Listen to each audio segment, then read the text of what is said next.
அன்பான மாதா தொலைக்காட்சி நேயர்களுக்கு வணக்கம். இன்றைய நிகழ்ச்சியில நம்ம பார்க்க போறது மலச்சிக்கல் piles, constipation and piles problem, மூலம் மலச்சிக்கல். பொதுவா மலச்சிக்கல் தான் எல்லா நோய்க்கும் மூல காரணம்.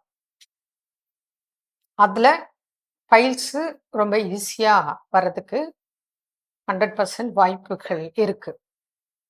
ஸோ மலச்சிக்கல் இல்லாம மனிதன் வாழ வேண்டும். பைல்ஸ் ப்ராப்ளம் இருந்தால் முடிந்தளவு அறுவை சிகிச்சை செய்யாமல் பாதுகாக்கும் வழிமுறைகளை கடைபிடியுங்கள். ஏன்னா 30 ஆண்டுகளாக 3 முறை 4 முறை சர்ஜரி செய்தும் பைல்ஸ் ப்ராப்ளத்துல கஷ்டப்படுற நோயாளிகள் இருந்து கொண்டு தான் இருக்கிறார்கள். ஒன்று பேஷண்ட்டுக்கு தொந்தரவு வந்துட்டே இருக்கும், மற்றொன்று பேஷண்ட்டு கடைபிடிக்காமல் மீண்டும் மீண்டும் பைல்ஸ் வர காரணமாக இருக்கும். இப்போ ஒன்ஸ் பைல்ஸ் வந்துருச்சு, இனிமே இப்படித்தான் டயட், இந்தந்த டயட் சாப்பிடணும், இந்தந்த டயட்டு சாப்பிடக்கூடாது, மலச்சிக்கல் இல்லாமல் பார்த்து கொள்ள வேண்டும், அப்படித்தான் இருக்கணும்.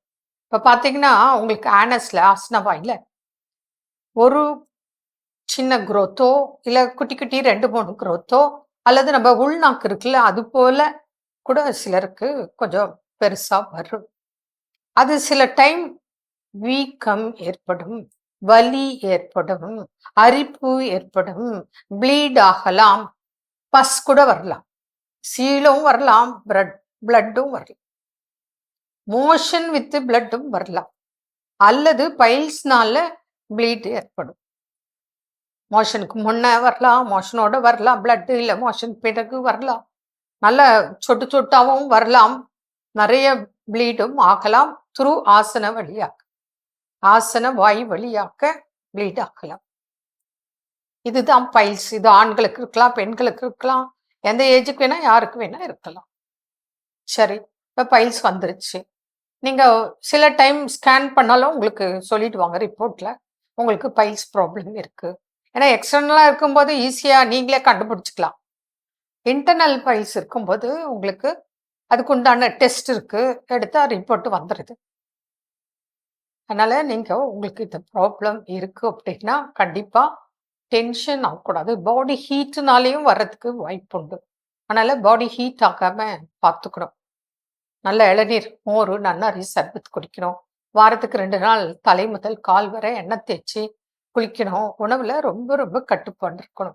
இப்போ சிக்கன், சீ ஃபுட்டு எல்லாம் தொடவே கூடாது. பச்சை மிளகாய், கத்திரிக்காய், இந்த மாதிரி சில பொருட்கள் நீங்க எப்பவுமே சாப்பிடாம இருப்பது சால சிறந்தது.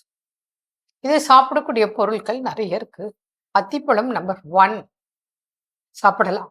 பழத்துல நீங்க வாழைப்பழம் எடுத்துக்கலாம், அத்திப்பழம் எடுத்துக்கலாம்.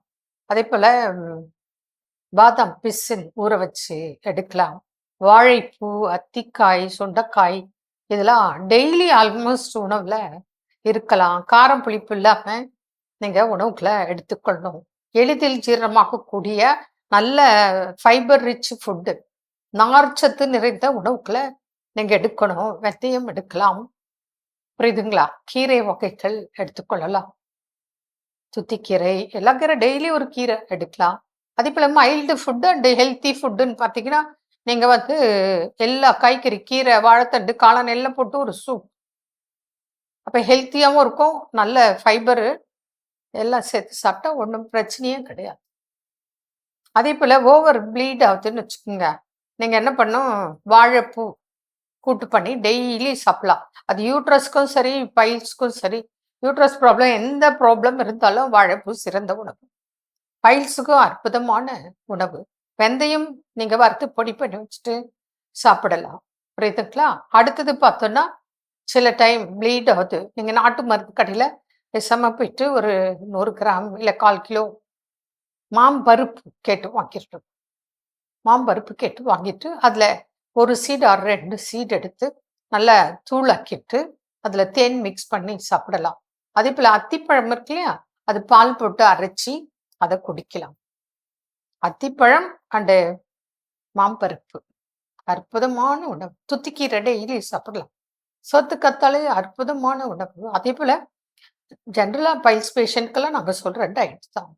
பெரிய வெங்காயம் இருக்கு இல்லையா? அத ரவுண்ட் ரவுண்டா கட் பண்ணிட்டு, நல்ல ஒரு 2 டேபிள் ஸ்பூன் விளக்கெண்ணெய், காஸ்டர் ஆயில் போட்டு அதில வெங்காயத்த நல்லா வதக்கிடணும். அத எடுத்து சாப்பிடணும். சோத்துக்கத்தாழை ஜூஸ் சாப்பிடலாம்.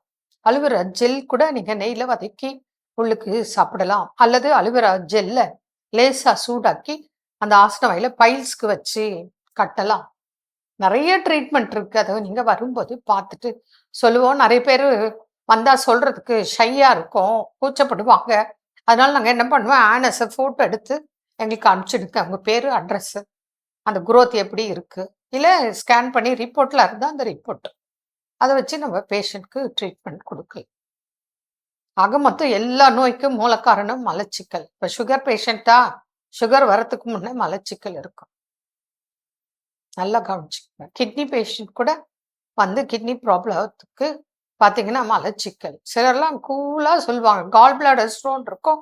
அவங்களுக்கும் நெறைய பேருக்கு மலச்சிக்கல். அதாவது 2 நாள், 3 நாளைக்கு ஒரு தடவ தான் மோஷன் போவாங்க. சிலர்லாம் வாரத்துக்கு 1 நாள் தான் மோஷன் போவாங்க. ரொம்ப கஷ்டப்படுவாங்க. ரொம்ப அவஸ்தைப்படுவாங்க.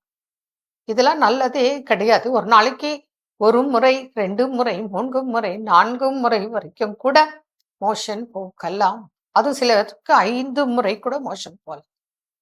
இதே நம்ம சாப்பாடு சாப்பிட்ட உடனே மோஷன் போகுதுன்னா, அது நல்லதில்ல. அது வயித்துல நன்மை செய்யும் பாக்டீரியாக்கள் அவங்களுக்கு ப்ராப்ளம்.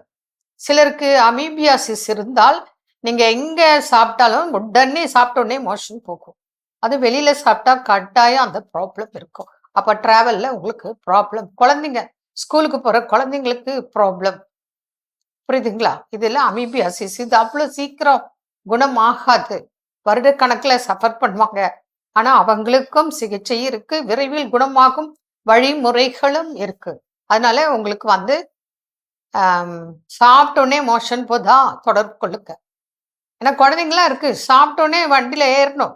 ஸ்கூல் பஸ்ஸோ, வேன்லயோ அவங்களுக்கு மோஷன் வரும். உடனே ஸ்கூலுக்கு போகாம இப்படி ரெஸ்ட் ரூம் போவாங்க. வாஷ்ரூம்.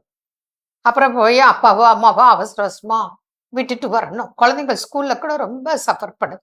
அந்த குழந்தைங்க முகம்லாம் பார்க்கணும். அப்படியே வாடி போயிருக்கும். அப்படி குழந்தைகள கூட்டிட்டு வராங்க. அவங்களுக்கெல்லாம் அந்த குழந்தைங்களுக்கெல்லாம் தைரியம் சொல்லி ஜாலியா அவங்க கூட ஃப்ரெண்டு மாதிரி பேசி, அப்புறம் மெடிசின்ஸ். அவங்கலாம் கட்டாயம் கீரை சாப்பிடவே கூடாது. வெளி உணவே ஒத்துக்காது. அவங்க ஒரே ஒரு கீரை சாப்பிடலாம். கரிசலாங்கண்ணி கீரை.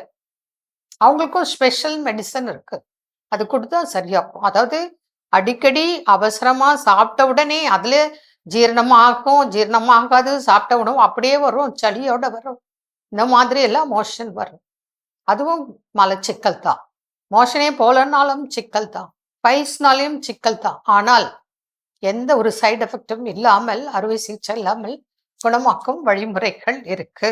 மீண்டும் நாளை சந்திப்போம். நன்றி. அன்னை மரியே வாழ்க.